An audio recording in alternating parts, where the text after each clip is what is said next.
رب اعلیٰ، رسول اعلیٰ، ساری مخلوق میں یہ امتی بھی اعلیٰ ہے۔ رب اعلیٰ، رسول اعلیٰ، ساری مخلوق میں یہ امتی بھی اعلیٰ ہے، پھر بھی سمجھ میں نہیں آتا نہ جانے کیوں اس مسلمان نے خود کو گناہوں کے سانچے میں ڈالا ہے۔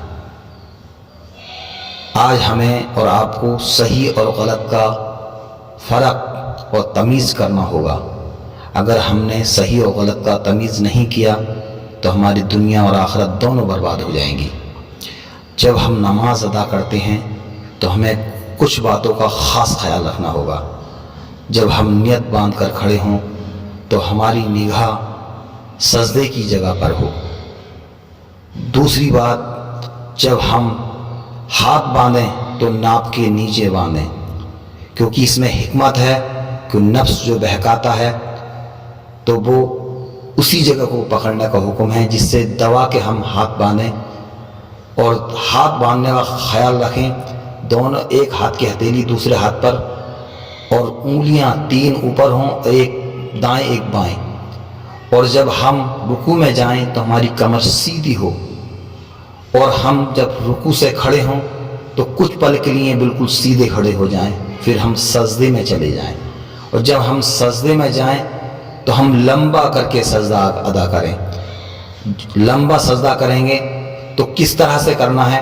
پہلے ہمیں سجدے میں جاتے ٹائم گھونٹے زمین پر ٹیکنے ہیں، پھر ہاتھ زمین پر ٹیکنے ہیں جس طرح سے ان کی ہتھیلی ٹک جائیں، پھر ہمیں ناک زمین پر رکھنی ہے، پھر ہمیں سر یعنی ماتھا رکھنا ہے، پیشانی، اور اس طرح سے جمی ہو کہ ناک کی نرم ہڈی اور پیشانی دونوں زمین پر جمی ہوں۔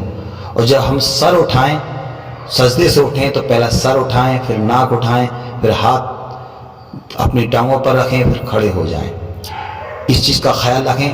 اور ہمارے نبی صلی اللہ علیہ وسلم نے ارشاد فرمایا 3 چیزوں سے خاص کر کے بچیں: کتے کی طرح بیٹھنے سے، لومڑی کی طرح ادھر ادھر دیکھنے سے، اور مرغے کی طرح ٹھونگ مارنے سے۔ کچھ لوگ کتے کی طرح بیٹھ جاتے ہیں، یعنی دونوں پیر کھڑے کر لیتے ہیں بنا مجبوری کے۔ اگر کسی کو مجبوری ہو تو وہ بیٹھ سکتا ہے، مگر بنا مجبوری کے دونوں پیر کھڑے کر کے نہیں بیٹھنا چاہیے۔ اور لومڑی کی طرح نماز میں ادھر ادھر دیکھتے رہتے ہیں، یہ سخت گناہ ہے۔ اور مرغے کی طرح ٹھونگ مارنے کا مطلب یہ ہے جب آدمی سجدے میں گیا، نہ سر ٹکا، نہ ماتھا، نہ پیشانی، اور آدمی ترنت بیٹھ گیا، تو اس سے خاص کر کے بچنا چاہیے، کیونکہ یہ بہتر نہیں ہے۔ اور نماز کے اندر ایک چیز کا اور خیال رکھیں، جب ہم نماز میں کھڑے ہوتے ہیں تو بہت سے لوگ کبھی ادھر کھجلاتے ہیں، کبھی ادھر کھجلاتے ہیں، کبھی بالوں میں ہاتھ مارتے ہیں، کبھی ٹوپی میں ہاتھ مارتے ہیں، کبھی دامن کو سمیٹتے ہیں۔ یہ سخت منع ہے۔ ہاں، 3 ریویو ملتے ہیں، ہمیں 3 چانس ملتے ہیں۔ ان 3 چانسوں میں ہم کچھ بھی کر سکتے ہیں۔ جب ہمیں کہیں کھجلی پڑے تو ہم پہلی بار کھجلا سکتے ہیں، چاہے کتنی بھی دیر کھجلائیں، یا پھر ہم ایک بار میں کپڑا سمیٹنا ہے تو ایک بار میں سمیٹ لیں جتنا سمیٹنا ہے۔ یعنی اس طرح سے ہم 3 بار کر سکتے ہیں، ایک بار نیت باندھ کر، چاہے 4 رکعتوں کی ہو چاہے وہ 2 رکعتوں کی ہو۔ اگر 3 سے زیادہ ہم کریں گے تو ہماری نماز میں خلل پیدا ہوگی اور ہماری نماز خراب ہونے کا بھی ڈر ہے۔ اس لیے نماز پڑھتے ٹائم اس بات کا خاص خیال رکھیں کہ صرف آپ کے پاس 3 ریویو ہیں، ان 3 ریویو کو کہاں استعمال کرنا ہے وہ تمہیں دیکھنا ہے۔ یعنی 3 چانس ہیں، چاہے کھجانے میں گزار دو، چاہے کپڑا سمیٹنے میں گزار دو۔ اور خاص بات کا خیال رکھیں، کچھ چیزیں ایسی ہوتی ہیں جو انسان کی ویلو، عزت بالکل گرا دیتی ہیں۔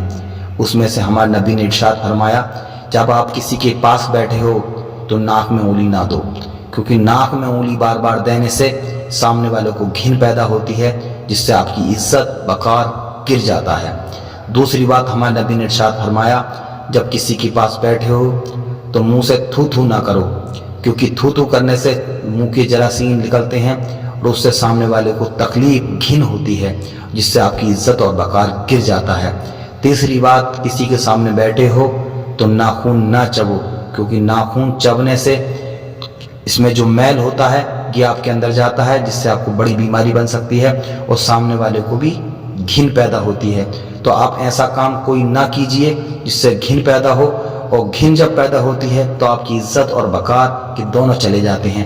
تو ہمارے نبی صلی اللہ علیہ وسلم نے مسلمان کو یہ حکم دیا، ایمان والوں کو، آپ صاف ستھرے رہو۔ اور جب 5 ٹائم نماز پڑھتا ہے انسان تو وضو کرتا ہے، غسل کرتا ہے، صاف ستھرا رہتا ہے۔ تو اس لیے ہمارے نبی نے ارشاد فرمایا جب نماز پڑھنے جاؤ یا ویسے رہو تو آپ اچھا لباس پہنو، صاف ستھرا لباس، اس پہ عطر لگاؤ، بال کاڑو، آپ سرما لگاؤ، کیونکہ آپ ایک وہ واحد قوم ہو جو خوبصورت بھی لگو، اچھی بھی لگو، آپ کے چلنے سے، پھرنے سے، بیٹھنے سے، بولنے سے ایسا محسوس ہو ان کی ایمان والے ہوں تو ایسے، اور آپ کے ایمان کو دیکھ کر وہ بھی کلمہ پڑھ لیں۔ آپ کے الفاظ ہوں تو اتنے بہترین جو منہ سے موتی جھریں۔ آپ اپنی الفاظوں کا بھی خیال رکھیں اور اپنے کردار کا بھی خیال رکھیں۔ انشاءاللہ آپ کو یہ بات بہتر لگے تو دوسروں تک ضرور پہنچائیں۔